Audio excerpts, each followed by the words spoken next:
Gloria a Dios. Si a su lado hay alguna persona que no traiga Biblia, hermanos, yo le pido que comparta la palabra del Señor.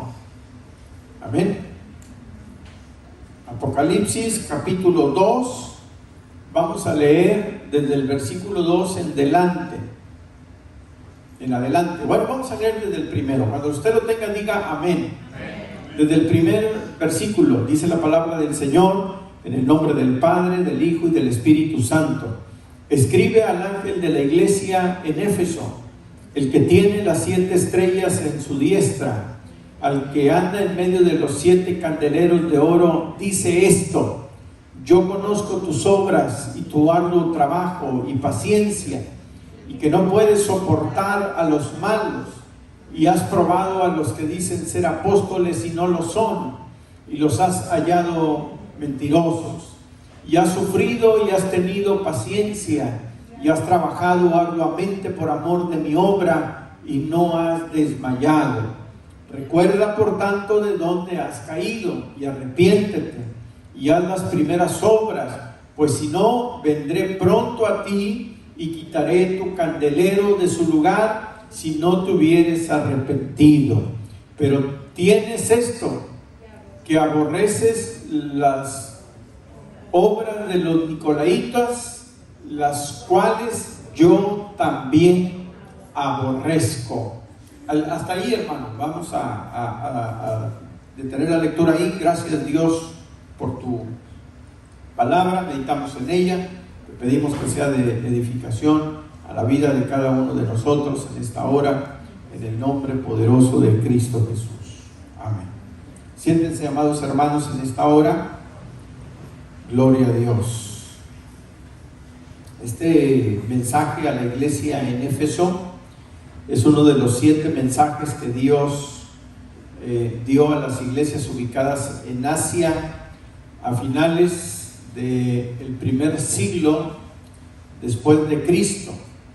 Se considera que el apóstol Juan escribió por inspiración del Espíritu Santo este libro de Apocalipsis aproximadamente en el año 90 después de Cristo. Cuando el apóstol Juan escribió la mayoría del Apocalipsis, él se encontraba desterrado en una isla llamada Patmos en el mar Egeo. Era una pequeña isla aproximadamente de 35 kilómetros cuadrados. Actualmente ese lugar, hermanos, es parte o propiedad del país de Grecia. El apóstol Juan escribió por revelación del Señor a las 7 iglesias que estaban en Asia. Este mensaje, versículos que leímos, se refiere al mensaje que el Señor le dio a la iglesia en Éfeso. Pero las 7 iglesias son Éfeso, Esmirna, Pérgamo, Tiatira, Sardis, Filadelfia y Laodicea. Hay 7 mensajes poderosos que Dios le dio a esas 7 iglesias en Asia. Las características de esta iglesia de Éfeso son extraordinarias. Las características que esta iglesia tenía, hermanos, con las cuales contaba, son de llamar la atención. Amén. La ciudad de Éfeso era una ciudad importante porque era un centro religioso, era un centro cultural y comercial del mundo entonces del Asia Menor. Éfeso, o la ciudad de Efesio, era famosa porque en ella había un templo dedicado a la diosa Diana. Eso lo podemos encontrar en Hechos capítulo 19, versículos 34 y 35. La diosa Diana, o llamada también Artemisa por los griegos, era conocida como la diosa de la fertilidad. Amén. La iglesia cristiana en Éfeso, hermanos, fue fundada por el apóstol San Pablo. Eso lo encontramos en Hechos capítulo 19, del versículo 8 en adelante. el tiempo que el apóstol Pablo estuvo al frente de esta iglesia de Éfeso fueron aproximadamente 3 años. Mire, algunos datos muy importantes que es bueno considerar. La iglesia de Éfeso, el grupo cristiano que se fundó ahí en esa iglesia, hermanos, tuvo buenos maestros, buenos pastores, como el mismo apóstol Pablo, Priscila, Aquila y el gran Apolos, que fueron excelentes maestros y hombres grandes, portentosos en las cosas de Dios. Eso lo encontramos en Hechos, capítulo 18, versículo 24 hasta el 28.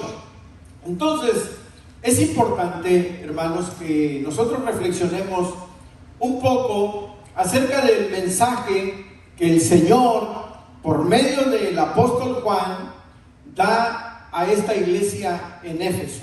Amén.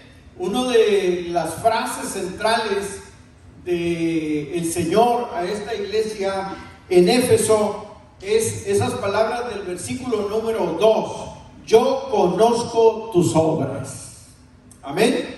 El Señor comienza esta frase que debe de ser muy importante para cada uno de nosotros. Yo conozco tus obras. Esto quiere decir que Él sabe a ciencia cierta quiénes somos. Amén. Él nos conoce en realidad. Él sabe quién es usted y quién soy yo, tanto en público como en lo privado. Porque hay personas que son una persona, valga la redundancia, en público y son otra persona en privado, ¿verdad? Hay hermanos en las congregaciones, no aquí, o no me quiero dar cuenta, pero que son muy espirituales en la iglesia. Decía el predicador del congreso, hablan lenguas y ven la gloria de Dios, pero en la casa son otra cosa, ¿verdad? Entonces, entendamos esto: Dios conoce nuestra vida privada como nuestra vida pública. Podemos engañar con nuestra actitud voluble, quizá a nuestros pastores, quizá a los líderes de la iglesia, quizá a la iglesia entera, aleluya, quizá podamos engañar a nuestra familia. Pero, hermanos, escúcheme bien algo: a Dios no lo podemos engañar. Aleluya. Él conoce todo de nuestra vida. Amén. Qué interesante es esto, ¿verdad? Hay una referencia, Juan 2:23, a ver si me lo ponen en la pantalla. Juan 2:23 al 25. Dice la palabra del Señor: estando en Jerusalén en la fiesta de la Pascua, muchos creyeron en su nombre, viendo las señales que hacía.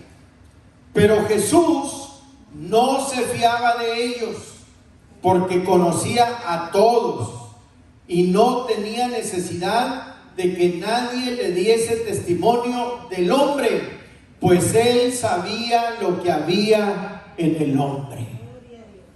Oiga, qué tremendo pasaje en la palabra del Señor. Puedo engañar a mi prójimo, puedo engañar el esposo, puede engañar la esposa puede engañar al esposo, podemos engañar a los hijos, podemos engañar a la sociedad entera, pero a Dios no lo podemos engañar. Él conoce perfectamente lo que hay dentro de nuestra mente y lo que hay dentro de nuestro corazón. Él nos conoce completamente porque Él nos hizo. ¿Puede decir gloria a Dios? Él nos hizo. Aleluya. Usted como papá, usted como mamá, hermana, ¿verdad que usted conoce a sus hijos? Amén. Ya sabe cada una de las reacciones de sus hijos. Ya casi hasta se puede dar cuenta si le están hablando con la verdad o no.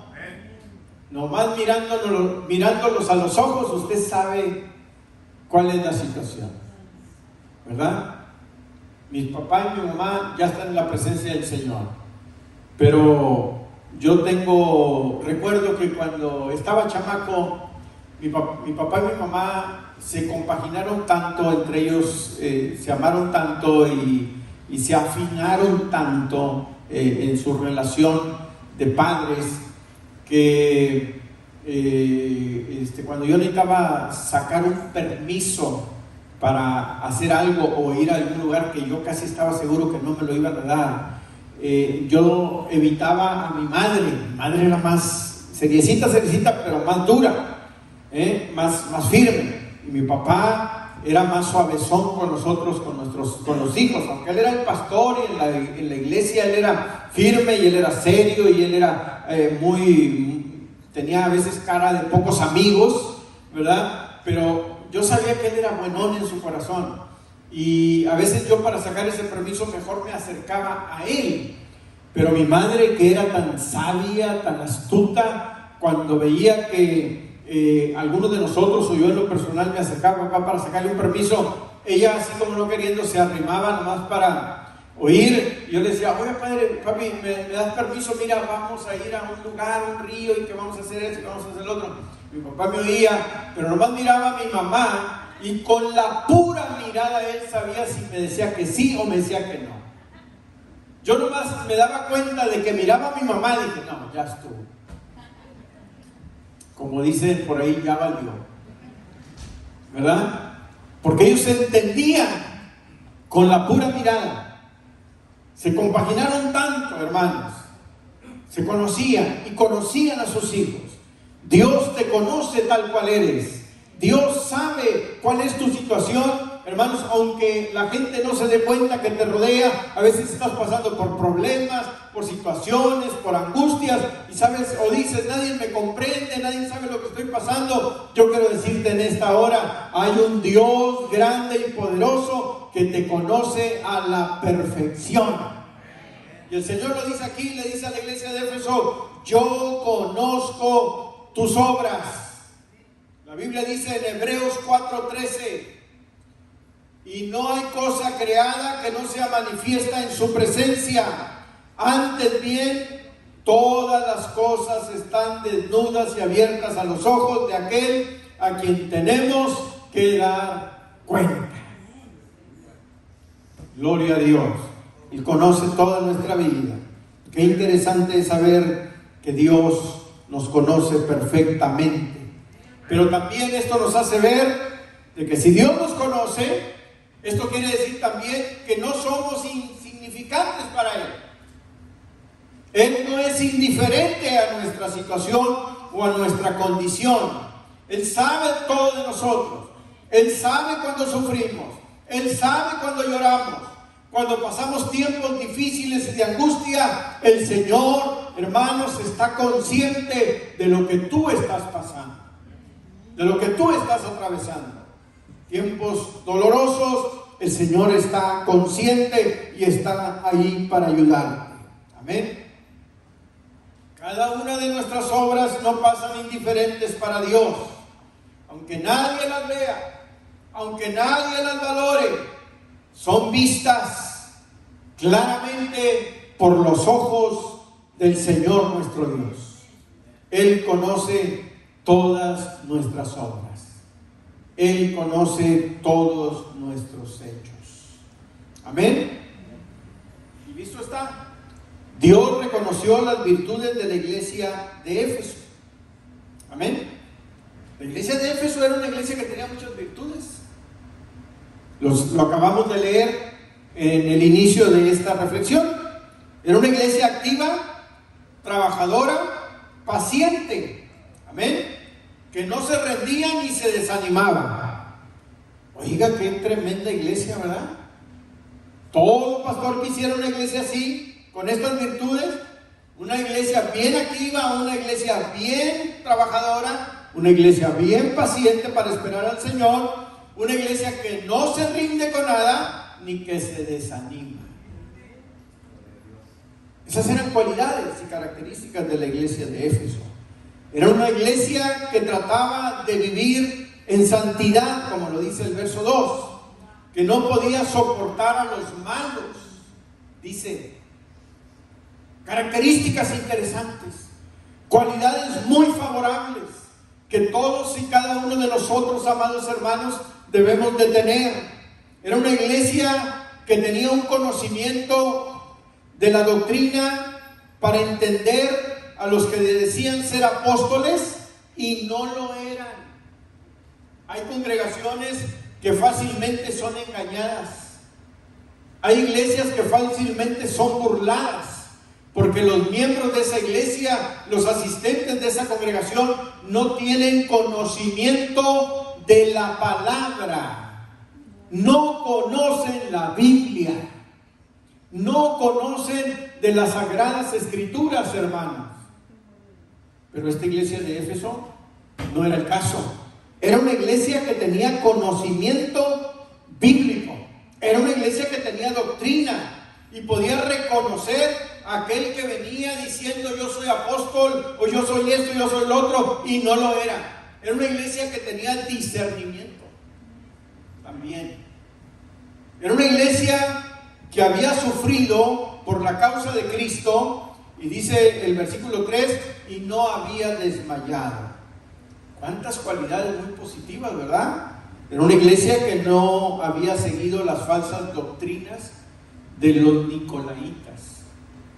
Yo estuve buscando, tengo un arsenal de libros y de comentarios bíblicos, y poco encontré acerca de estos amigos nicolaitas. ¿Quiénes eran los nicolaitas? Y un antiguo escritor, comentarista de las Sagradas Escrituras, hace una breve, muy breve referencia, creyendo que posiblemente era un predicador itinerante llamado Nicolás, que traía algunas corrientes doctrinales medias erróneas o muy erróneas, contrarias a lo que era la enseñanza correcta, ¿verdad?, del Evangelio. Entonces, ya desde aquella época se trataban de infiltrar corrientes en la iglesia. Hermanos, nosotros debemos de ser una iglesia bíblica. Nosotros debemos de ser una iglesia cristocéntrica. No le damos lugar a corrientes nuevas. Aquí no hay cabida, hermanos, para modismos modernos. Amén. Nosotros estamos sujetos, aleluya, y abrazados de la enseñanza que viene en este libro sagrado, que es la palabra del Señor, la sana doctrina. ¿Cuántos dicen gloria a Dios? ¿Cuántos alaban al Señor? Y esta era una iglesia, hermanos, que conocía y podía distinguir las falsas doctrinas. La iglesia actual también tenemos que ser así. Las virtudes que el Señor reconoció en la iglesia de Éfeso las tenemos que tener nosotros. Cada uno de nosotros igual debemos de trabajar en la obra de Dios. Nomás un amén. Déjame lo repito. Cada uno de nosotros, de igual manera que la iglesia en Éfeso, debemos de trabajar, aleluya, en la obra de Dios. Es una bendición trabajar por la obra del Señor, hermano.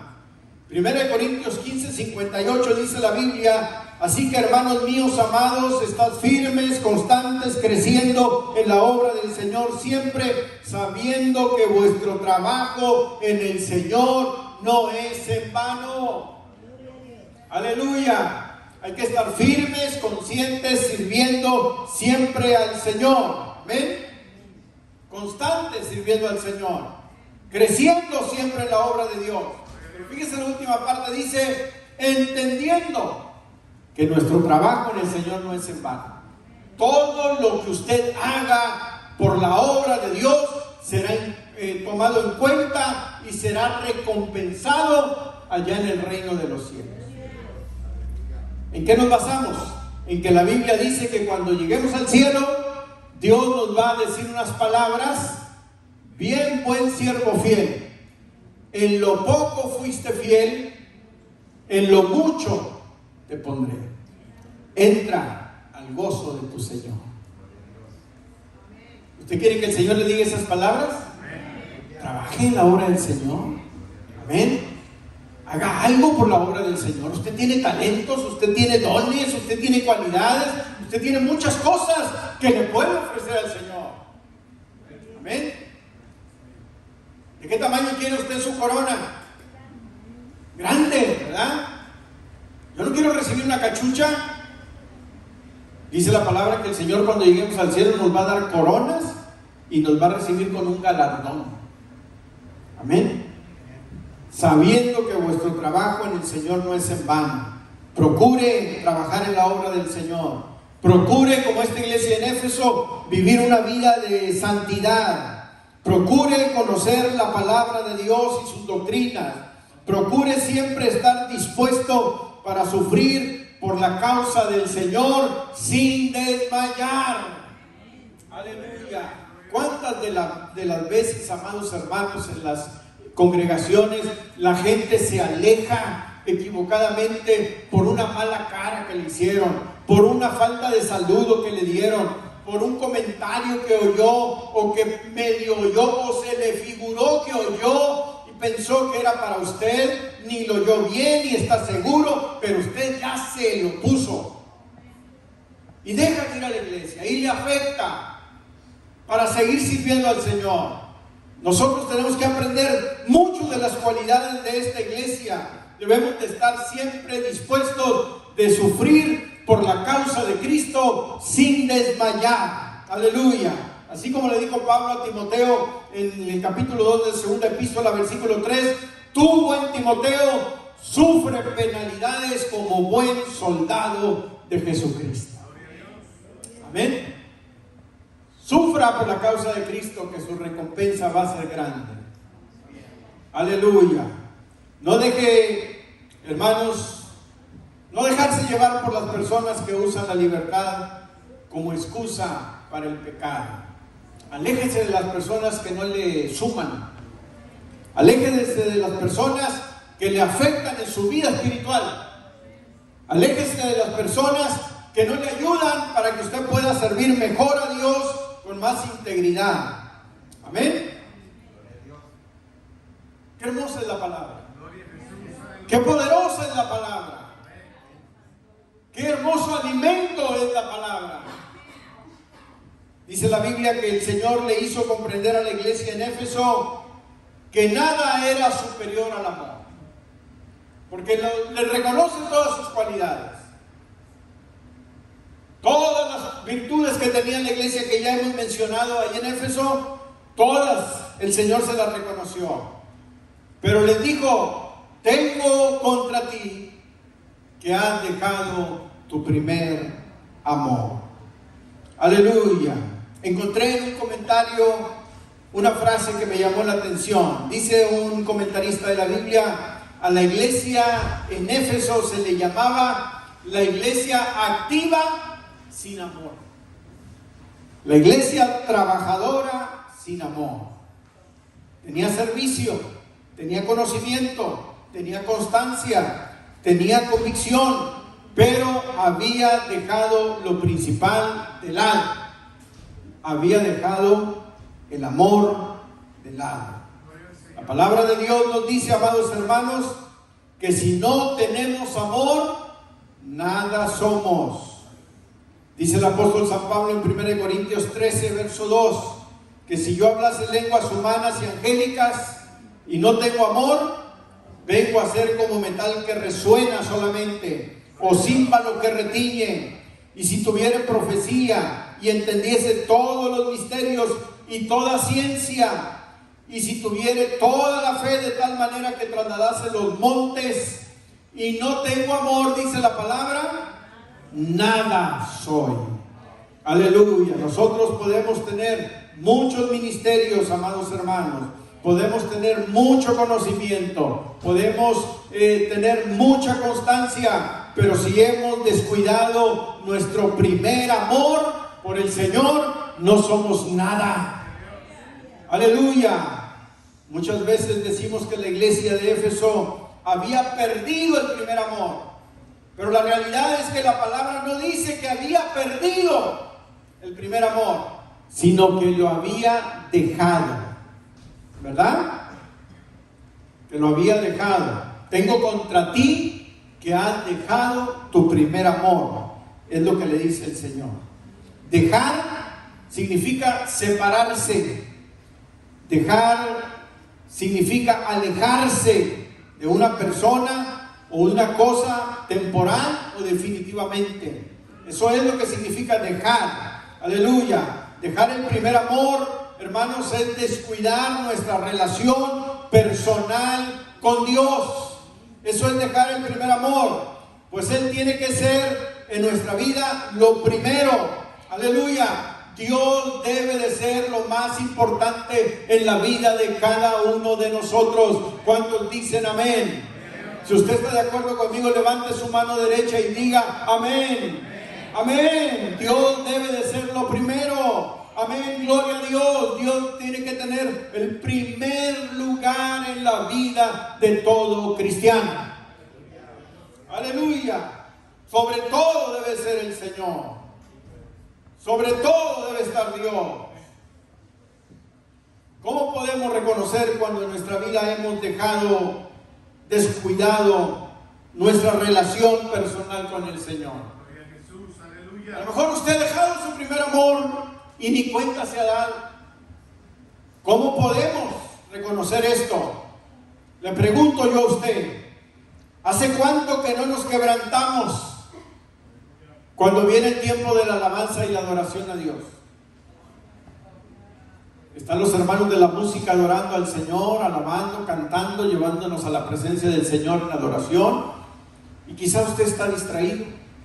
Quizá habrá alguno que está metido en el celular, viendo no sé qué en las redes sociales. Quizá usted esté con los brazos cruzados mirando las luces del techo. Quizás se esté acordando, hermana, si le apagó la estufa o apagó la lavadora o la secadora o se le quedó esto o lo otro. Varón, quizás usted esté pensando, mañana lunes voy a hacer esto o aquello en el trabajo. ¿Hace cuánto tiempo que no nos quebrantamos ante la presencia de Dios? ¿Hace cuánto tiempo que ya no sentimos que Dios nos habla a través de las predicaciones del pastor? ¿Hace cuánto que ya no recibimos la presencia del Señor cuando la pastora enseña en la escuela dominical, domingo tras domingo, miércoles tras miércoles, nos enseña la palabra? Ya no sentimos la presencia del Señor. ¿Hace cuánto tiempo que no nos interesa llegar temprano al culto? Antes usted se esmeraba, se esforzaba en llegar temprano. Ahora no llega temprano. Y a lo mejor hasta llega tardezón a ver si por ahí ya no encuentra lugar y se puede ir. Ya no hay lugar para estacionarse, mejor me regreso. Ten cuidado, hermano varón, hermana dama, si estás incurriendo o cayendo en esos errores. ¿Hace cuánto tiempo que no separas tiempo de tus actividades diarias para orar a Dios, para pasar tiempo en la presencia del Señor? ¿Cuándo fue la última vez que derramaste lágrimas aquí en el altar, delante de la presencia de Dios? ¿Hace cuánto tiempo, aleluya, que ya no sientes la presencia de Dios igual? Ahora le voy a decir algo. Si usted está cayendo en este tipo de situaciones, la culpa no la tiene Dios. La culpa no la tiene la iglesia. La culpa no la tiene el que predica aquí.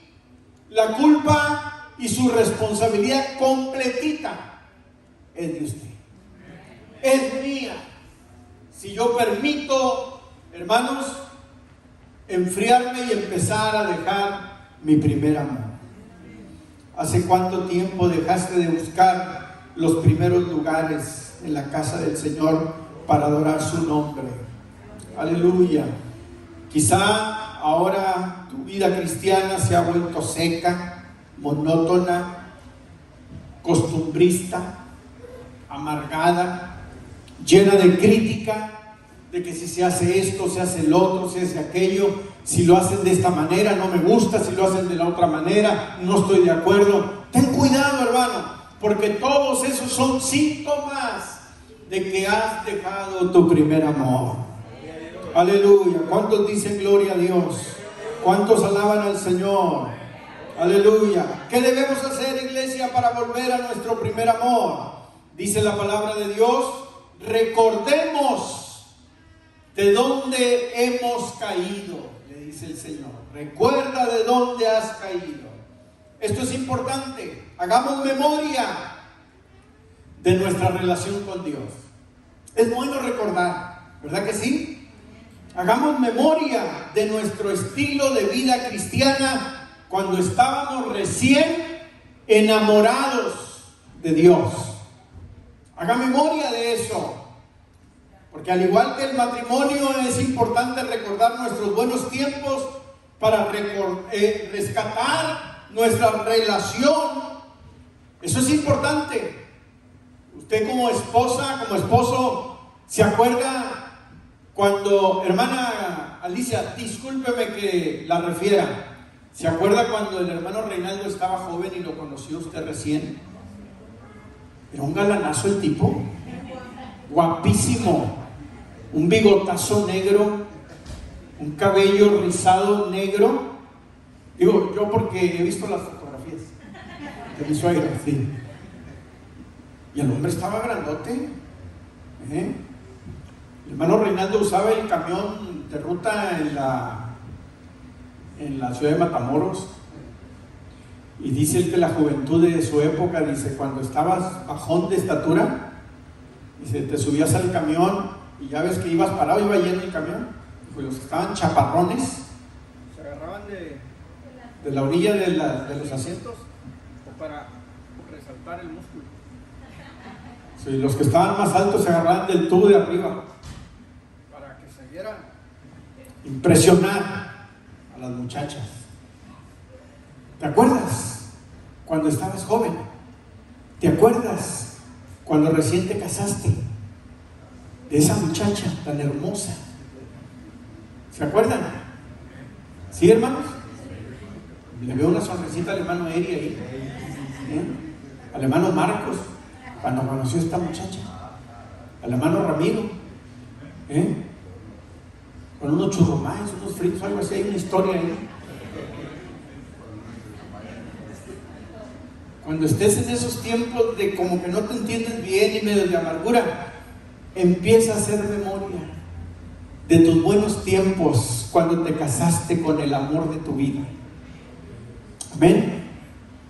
Es lo que le dice el Señor a la iglesia de Éfeso. Recuerda de dónde has caído. Acuérdate cómo eras antes, cómo vivías una vida espiritual antes. Buscabas y esperabas el día de culto para llegar a la iglesia y no venías y te sentabas mero atrás. Venías y te sentabas lo más enfrente posible en la iglesia. Hermanos, yo creo que si yo pongo sillas en el comedor se sientan para venir al culto. Amén. Es importante recordar cuando el Señor nos salvó y cómo deseábamos estar en la iglesia para cantar, para alabar, para escuchar la palabra del Señor, siempre dispuestos a recibir de Dios. ¿Dónde quedaron esos tiempos? Recuerda, necesitamos arrepentirnos hoy, hermanos, de nuestro desgano espiritual. Amén. Arrepintámonos de nuestro desinterés por las cosas de Dios. Arrepintámonos de nuestro enfriamiento espiritual y volvamos a las primeras obras. Necesitamos actuar, accionar, recuperar lo que hemos perdido. No necesitamos de nostalgia de, yo antes hacía. Los hermanos Abba, yo cantaba, yo adoraba, yo oraba, yo participaba y todo Abba. Deje esa nostalgia a un lado y accione, reaccione, actívese por las cosas de Dios, hermanos. Volvamos a buscar a Dios con todo nuestro corazón. ¿Puede decir amén? Volvamos a buscar a Dios con toda nuestra fuerza. Lo único que Dios tiene para nosotros es bendición a nuestra vida, a nuestra alma, a nuestro matrimonio, a nuestra familia. Póngase de pie, por favor. El tiempo está avanzado. Ayúdanos, Señor, a volver a ti. Ayúdanos, Señor, a volver al primer amor. Ayúdanos, Señor, a regresar, a buscar tu presencia. Necesitamos volver a ti, Señor. ¿Le gustaría venir a decirle al Señor con todo su corazón: Señor, yo quiero volver al primer amor. Yo le invito a salir de su lugar. Salga un momentito de su lugar, de su silla, de su asiento, y acérquese aquí al altar. Venga y dígale: Señor, yo quiero sentir tu presencia. Me estoy secando sin tu presencia. Señor, necesito un toque de tu poder. Aleluya. Usted necesita acercarse una vez más a la búsqueda de Dios. Acérquese a este altar. No le dé pena. Venga, que Dios le va a bendecir. Venga, que Dios le va a ministrar. Venga, que Dios le va a tocar. Si usted viene enfermo, venga, que Dios le va a sanar. Aleluya. Si usted necesita la ayuda de Dios, venga, acérquese, que Dios está aquí para ayudarlo y bendecirlo. Aleluya. Te adoramos, Señor. Te adoramos, Jesús. Adore al Señor unos momentos. Adore al Señor unos momentos en esta hora. Gracias, Señor, por tu presencia. Gracias, Señor, por tu presencia. Gracias, Espíritu Santo, por tu presencia en esta hora. En el nombre de Jesús. En el nombre de Jesús. Tus ojos revelan. Sí, mi Dios. Nada puede. Acércate, varón. Acércate, hermano. Dios está aquí para bendecirte. Dios está aquí para bendecirte. Esto de servir a Dios es cuestión de convicción. Es cuestión de decisión. Es cuestión de humildad. Es cuestión de tener un corazón dócil, humilde, para recibir la palabra de Dios y acercarse con hambre y deseos de su palabra, deseos de su presencia. Sí, Señor, te adoramos, Dios. Te adoramos, Señor. Adore al Señor, adore a Dios, adore a Dios. Sé que su fidelidad lleva mi vida más allá de lo que puedo imaginar. Sé que no puedo negar que tu mirada puesta en mí me llena de tu paz. Tus ojos revelan nada puede esconder que no soy nada sin ti, oh fiel Señor.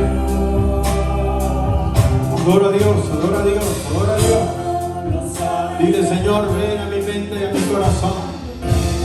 Perdona mi vida espiritual fría y alejada de ti. Te necesito, Señor. Necesito tu presencia en mi vida, Dios. Aleluya.